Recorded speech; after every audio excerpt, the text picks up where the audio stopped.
क्या आपने कभी सोचा है, जिस मनुष्य को परमेश्वर ने अपने ही स्वरूप में बनाया, जिसके नथनों में जीवन की सांस स्वयं परमेश्वर ने फूंकी, जो मृत्यु से पहले पैदा हुआ था, उसकी मृत्यु कैसे हुई? बाइबल में आदम की मृत्यु का वर्णन बहुत छोटा है, लेकिन उसका अर्थ बहुत गहरा और उसका प्रभाव पूरी मानव जाति पर है। यह केवल एक व्यक्ति की मौत नहीं थी, यह वह क्षण था जहां से हर कब्र, हर आंसू और हर मृत्यु यात्रा की शुरुआत हुई। आदम को मृत्यु क्यों दी गई? मृत्यु का बीज कब बोया गया? क्या आदम तुरंत मरा या धीरे धीरे? परमेश्वर ने क्या कहा था और वह कैसे पूरा हुआ? सब कुछ केवल बाइबल से। आदम की सृष्टि, मृत्यु से पहले का मनुष्य, आदम की उत्पत्ति। तब यहोवा परमेश्वर ने मिट्टी से मनुष्य को रचा और उसके नथनों में जीवन की सांस फूंकी और मनुष्य जीवित प्राणी बन गया। उत्पत्ति 2:7। यहां ध्यान दीजिए, आदम मिट्टी से बना, लेकिन जीवित तब हुआ जब परमेश्वर ने सांस दी। मृत्यु का कोई अस्तित्व नहीं था। बाइबल के अनुसार आदम नश्वर नहीं बनाया गया था, वह मृत्यु के अधीन नहीं था। मृत्यु का कोई उल्लेख नहीं, मृत्यु का पहला उल्लेख। और यहोवा परमेश्वर ने मनुष्य को आज्ञा दी कि तू वाटिका के सब वृक्षों का फल निसंकोच खा सकता है, पर भले और बुरे के ज्ञान के वृक्ष का फल न खाना, क्योंकि जिस दिन तू उसका फल खाएगा उसी दिन तू अवश्य मर जाएगा। उत्पत्ति 2:16 और 17। यह बाइबल में मृत्यु का पहला उल्लेख है। महत्वपूर्ण बातें, मृत्यु पहले से मौजूद नहीं थी। मृत्यु पाप से जुड़ी हुई थी। मृत्यु एक परिणाम थी, सृष्टि नहीं। पाप, मृत्यु का द्वार, आज्ञा का उल्लंघन। जब स्त्री ने देखा कि वह वृक्ष भोजन के योग्य और देखने में मनभावना और बुद्धि देने में मनोहर है, तो उसने उसका फल लिया और खाया और अपने पति को भी दिया और उसने भी खाया। उत्पत्ति 3:6। यहां ध्यान दें, आदम ने स्वयं खाया, किसी ने उसे मजबूर नहीं किया। आज्ञा स्पष्ट थी। परमेश्वर का वचन झूठा नहीं हो सकता। परमेश्वर ने कहा था, जिस दिन तू खाएगा उसी दिन तू मर जाएगा।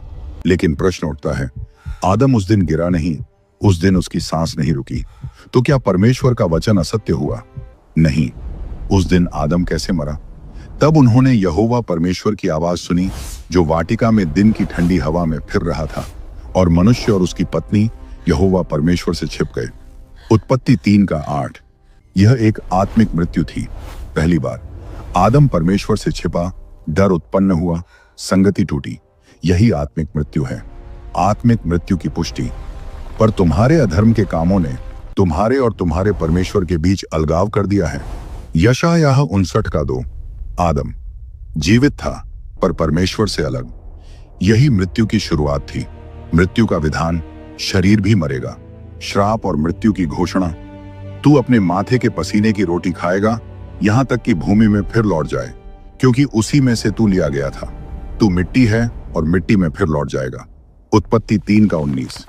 यहां परमेश्वर स्पष्ट करता है, आदम अब मरने योग्य है, उसका शरीर मिट्टी में लौटेगा। मृत्यु अब निश्चित है। आदम की वास्तविक मृत्यु। आदम की आयु, आदम की कुल आयु 930 वर्ष हुई और तब वह मर गया। उत्पत्ति 5:5। बाइबल यहां मृत्यु का तरीका नहीं बताती, बीमारी, दुर्घटना या कारण नहीं बताती, इसलिए हम अनुमान नहीं लगाते। आदम की मृत्यु का कारण, पाप मतलब मृत्यु। इस कारण जैसे एक मनुष्य के द्वारा पाप जगत में आया और पाप के द्वारा मृत्यु आई, और इस प्रकार मृत्यु सब मनुष्यों में फैल गई। रोमियो 5:12। कारण स्पष्ट है, पाप, आज्ञा भंग, परमेश्वर से अलगाव। आदम की मृत्यु कैसे हुई?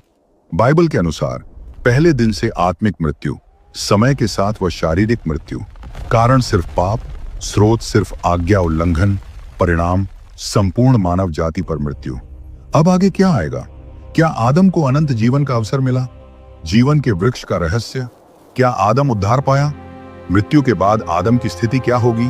आदम पाप करने के बाद भी उसी दिन गिरा नहीं, उसी दिन उसकी सांस नहीं रुकी, उसी दिन उसकी कब्र नहीं बनी। तो फिर प्रश्न उठता है, अगर परमेश्वर ने कहा था तू अवश्य मर जाएगा, तो आदम जीवित कैसे रहा? परमेश्वर ने उसे तुरंत क्यों नहीं मारा? क्या आदम अमर हो सकता था? जीवन के वृक्ष का रहस्य क्या था? क्या आदम को उद्धार की कोई आशा दी गई? अब हम उस सबसे गहरे और सबसे अनदेखे सत्य को देखेंगे, जो आदम की मृत्यु से भी अधिक महत्वपूर्ण है। आदम को जीवन से क्यों रोका गया? पाप के बाद आदम की स्थिति जीवित लेकिन मृत। उत्पत्ति 3 के बाद हम देखते हैं आदम चलता है, आदम बोलता है, आदम संतान उत्पन्न करता है, आदम काम करता है, लेकिन बाइबल उसे फिर भी मृत्यु के अधीन घोषित करती है। तू मिट्टी है और मिट्टी में फिर लौट जाएगा।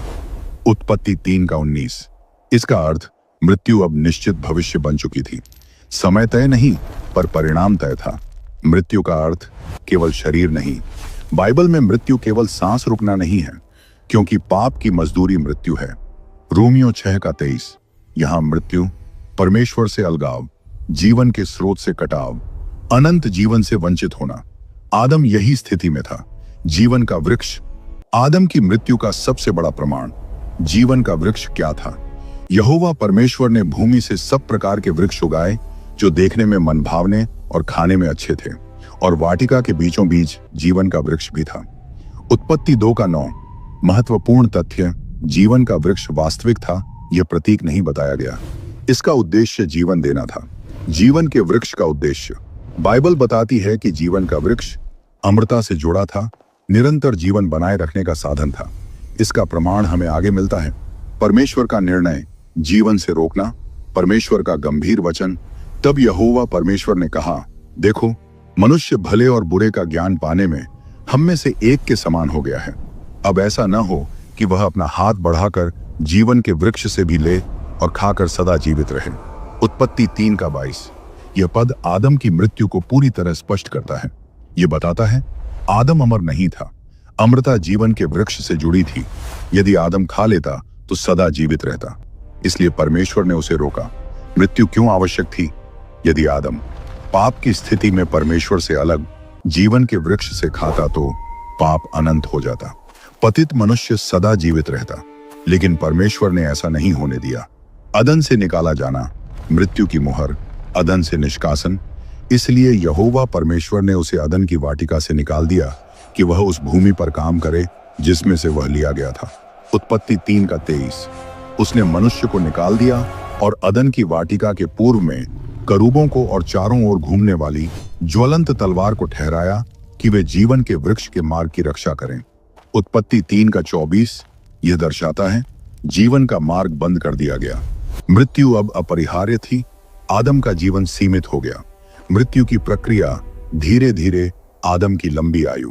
आदम की कुल आयु 930 वर्ष हुई और तब वह मर गया। उत्पत्ति 5 का 5 यह दिखाता है मृत्यु तुरंत नहीं आई, पर निश्चित रूप से आई। परमेश्वर का वचन टला नहीं, केवल प्रक्रिया में पूरा हुआ। जिस दिन तू खाएगा का अर्थ बाइबल के अनुसार उस दिन आत्मिक मृत्यु हुई। उसी दिन जीवन से कटाव हुआ। उसी दिन मृत्यु की प्रक्रिया शुरू हुई। वह तो मरा हुआ था अपने अपराधों और पापों के कारण। इफिसियों 2 का 1। आदम और संतानों पर मृत्यु का प्रभाव। आदम की संतान भी मृत्यु के अधीन। आदम ने अपने स्वरूप और अपनी समानता का एक पुत्र उत्पन्न किया। उत्पत्ति 5 का 3। लेकिन यह स्वरूप अब पतित था। मृत्यु का बीज स्थानांतरित हो चुका था। कैन और हाबिल मृत्यु का प्रमाण, और कैन ने अपने भाई हाबिल को मार डाला। उत्पत्ति 4 का 8। मृत्यु अब संसार में प्रवेश कर चुकी थी। आदम को आशा दी गई, मृत्यु के बीच उद्धार। पहला सुसमाचार, और मैं तेरे और स्त्री के बीच और तेरे वंश और उसके वंश के बीच वैर उत्पन्न करूंगा। वह तेरे सिर को कुचल देगा और तू उसकी एड़ी को डसेगा। उत्पत्ति 3 का 15। यह पद मृत्यु के बीच आशा देता है, पाप के बीच उद्धार की घोषणा करता है, आने वाले उद्धारकर्ता की ओर संकेत करता है। क्या आदम का उद्धार संभव था? बाइबल यह नहीं कहती। आदम स्वर्ग गया या नरक गया, या उसकी आत्मा की स्थिति क्या है? इसलिए हम निष्कर्ष नहीं निकालते।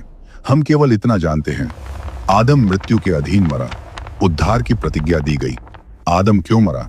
बाइबल के अनुसार पाप के कारण, जीवन के वृक्ष से वंचित होने के कारण, परमेश्वर से अलग होने के कारण, मृत्यु की प्रक्रिया में प्रवेश के कारण। लेकिन साथ ही मृत्यु अंतिम शब्द नहीं थी। उद्धार की प्रतिज्ञा दी गई। जीवन का मार्ग भविष्य के लिए रखा गया। अब आगे हम देखेंगे आदम की मृत्यु के बाद क्या हुआ। मृत्यु के बाद आदम की स्थिति, आदम और अंतिम आदम का संबंध। क्या आदम की मृत्यु ने यीशु के आगमन की आवश्यकता पैदा की? आदम की मृत्यु और अनंत जीवन का रहस्य। आदम मर गया, बाइबल यह कहती है, और तब वह मर गया। लेकिन क्या कहानी यहीं समाप्त हो जाती है? अगर आदम की मृत्यु ही अंतिम सत्य होती तो आज कोई आशा नहीं होती, कोई उद्धार नहीं होता, कोई पुनरुत्थान नहीं होता। तो फिर प्रश्न उठता है, आदम की मृत्यु के बाद बाइबल क्या कहती है? क्या आदम की मृत्यु ने किसी और के आने का मार्ग खोला? पहला आदम क्यों असफल हुआ? अंतिम आदम कौन है? क्या मृत्यु पर अंतिम विजय संभव है? आदम की कुल आयु 930 वर्ष हुई और तब वह मर गया।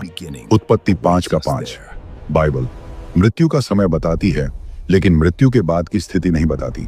इसलिए हम स्वर्ग नरक का दावा नहीं करते, हम केवल बाइबल के आगे बढ़ते हुए सत्य को देखते हैं। मृत्यु के बाद मनुष्य की स्थिति, बाइबल की सीमाएं। मृत्यु मतलब मिट्टी में लौटना। तू मिट्टी है और मिट्टी में फिर लौट जाएगा। उत्पत्ति 3:19। सब मिट्टी से बने हैं और सब मिट्टी में फिर मिल जाते हैं।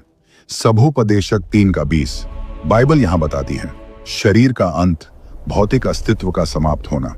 आत्मा की स्थिति पर यहां कोई विवरण नहीं दिया गया, इसलिए हम चुप रहते हैं। मृत्यु की सार्वभौमिकता, क्योंकि सब ने पाप किया है और परमेश्वर की महिमा से रहित हैं।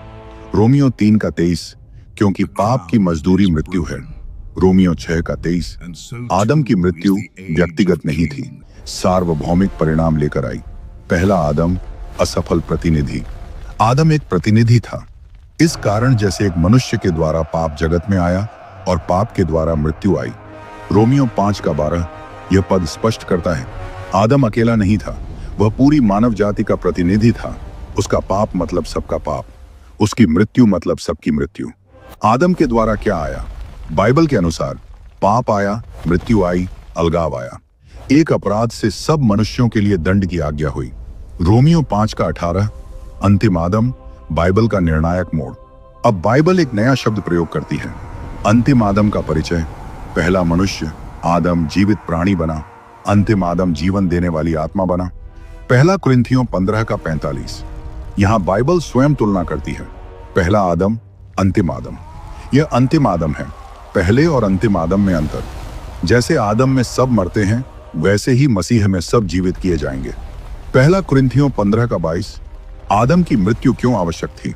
यदि आदम न मरता, यदि आदम पाप के साथ अनंत जीवित रहता, जीवन के वृक्ष से खा लेता, तो पाप अनंत हो जाता, उद्धार असंभव हो जाता। इसलिए परमेश्वर ने जीवन का वृक्ष रोका, मृत्यु को अस्थायी समाधान बनाया।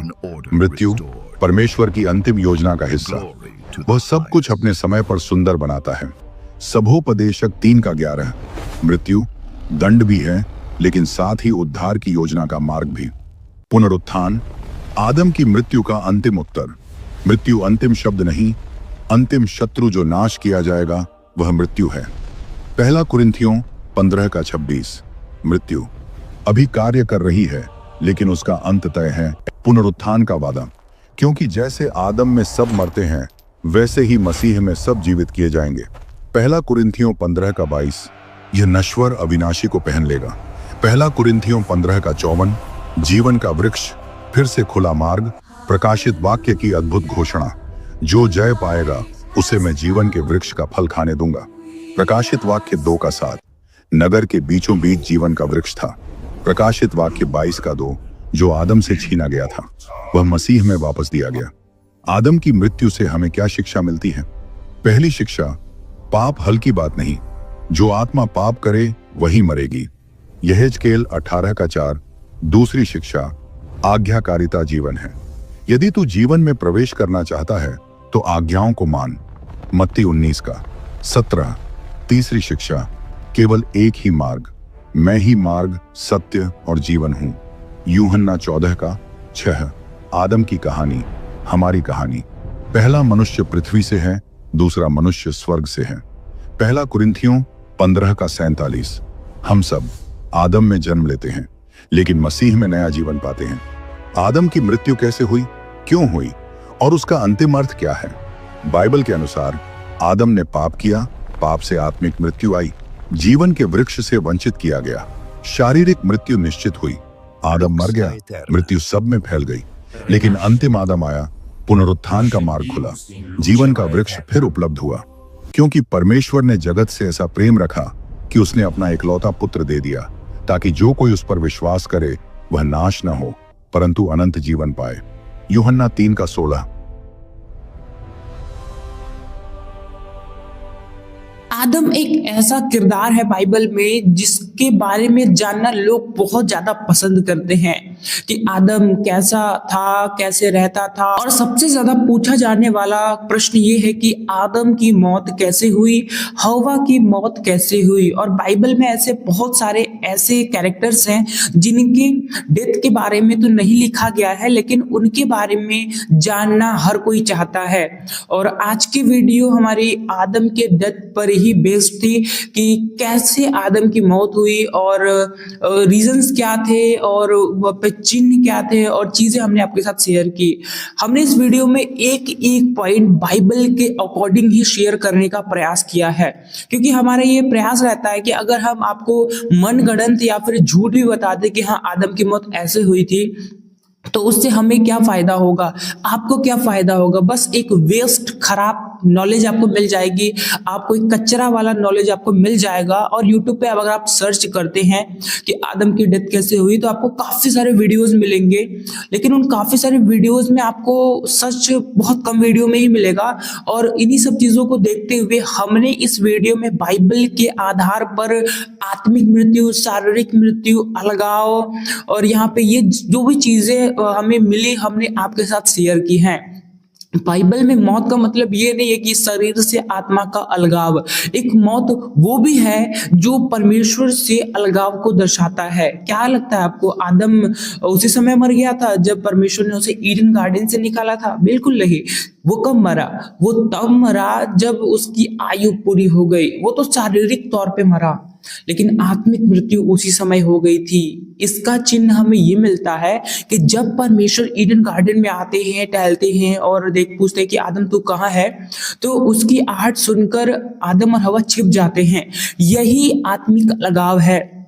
इससे पहले क्या था कि जब भी परमेश्वर आते तो आदम हवा मिलते, बात करते, हाय हेलो करते, बातचीत करते, लेकिन जब उन्होंने फल खाया तो वो डिवाइड हो गए, वो अलगाव आ गया, वो मृत्यु हो गई, वो आत्मिक कनेक्शन जो था वो टूट चुका है उस समय, इसीलिए वो छिप गए, वरना वो न छिपते। आपको क्या लगता है आप किसी से क्यों छिपते हो? जब आपका और उनका रिलेशन टूट जाता है, खराब हो जाता है, दरार आ जाता है, तब हम उनसे मिलना नहीं चाहते। और हम एक ये भी होता है कि मिलना नहीं चाहते और एक ये भी होता है मिलना चाहते हैं लेकिन इन सभी घटनाओं के तहत हम मिल नहीं सकते। तो यही सारी चीजें आदम के साथ थी।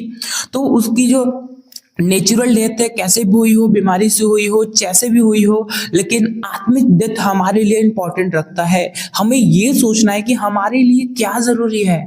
क्या हम ये जानना कि बीमारी से मौत हुई थी उसकी या फिर कैसे मौत हुई थी, कौन जानना चाहता है? हमारे लिए क्या इंपॉर्टेंट है उसमें? हमारे लिए इंपॉर्टेंट ये है कि वो आत्मिक तौर पे कैसे मरा, क्या उसके आत्मिक तौर से मरने का कोई रीजन था? हम उससे कुछ सीख सकते हैं, बिल्कुल सीख सकते हैं।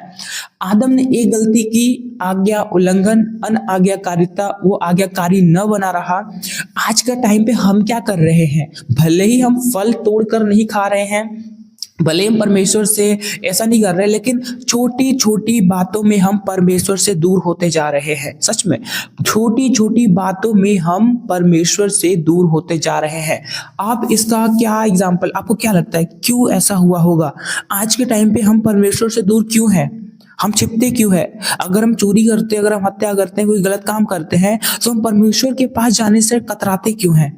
अभी आप सोचिए कि मैं नहीं जानता कि आपने क्या गलती की है, आप उस गलती को याद करिए और आप सोचिए क्या उस गलती को लेकर आप परमेश्वर के पास गए? क्या उस पाप को याद करते हुए क्या परमेश्वर के पास गए? क्यों नहीं गए? क्यों नहीं गए? इसका रीजन आपको जानना है। आज के वीडियो का यही मेन पर्पस था कि आपको दिखाया जाए कि हमें आदम के शारीरिक मौत से ज्यादा हमें आत्मिक मौत के बारे में समझना है कि आत्मिक तौर पे जो व्यक्ति मर जाता है उसका क्या परिणाम होता है और कैसे होता है, आदम का क्या हुआ। हमने आपको इस वीडियो के माध्यम से दर्शाने का और शेयर करने का प्रयास किया है। मैं नहीं जानता कि आपने कितना सीखा है, कितना समझा है, लेकिन मैं इतना जरूर जानता हूं कि अगर एक व्यक्ति भी इस वीडियो से समझता है, सीखता है और अपने आप में परिवर्तन लेकर आता है तो हमारे वीडियो के बनाने का पर्पस, मेहनत, वर्क सब कुछ कंप्लीट हो जाता है, फुलफिल हो जाता है यीशु मसीह के नाम में।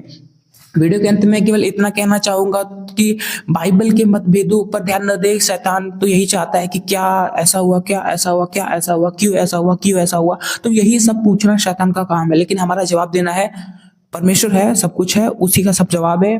सब उपदेशक कहता है कि तुम सब कुछ नहीं जान सकते, इसलिए जानने का प्रयास भी मत करो। तुम्हें जो जानना होगा मैं बताऊंगा, एक्स्ट्रा दिमाग मत लगाओ। यही चीज हम समझ कर चलते हैं, मानकर चलते हैं, एक्सेप्ट करते हैं, और हम यही मानते हैं कि आप भी समझ रहे होंगे हमारे आज के वीडियो का संदेश। तो आई होप यू अंडरस्टैंड और आपने इस वीडियो से सीखा होगा। अगर आपने इस वीडियो से कुछ सीखा है तो कमेंट बॉक्स में कमेंट करिए, और अगर आप और वीडियोस देखना चाहते हैं तो चैनल को सब्सक्राइब कर लीजिए। फ्यूचर्स में और भी वीडियोस आएंगी और माइंड ब्लोइंग आएंगी, आपको हिला देने वाली आएंगे। और मैंने पीछे भी काफी सारे वीडियोस अपलोड किए हुए हैं, जाकर उनको भी देख सकते हैं, उनसे भी आप बहुत कुछ सीख सकते हैं कि आदम से पहले कैसी परिस्थितियां थी, और यहाँ पे स्वर्गदूतों की स्थिति क्या थी, और गिरे हुए स्वर्गदूत कैसे थे, तबाही करने वाले स्वर्गदूत कौन से। हमने उन सभी टॉपिक्स पर वीडियोस बनाया है, तो जाकर आप देख सकते हैं, बनाने का प्रयास किया है। अगर कोई गलती आपको मिलती है तो कमेंट करिएगा, हम उसे सुधारने का प्रयास करेंगे। तो हम मिलते हैं नेक्स्ट वीडियो में। आप सभी को जय मसीह की, प्रेज़ द लॉर्ड।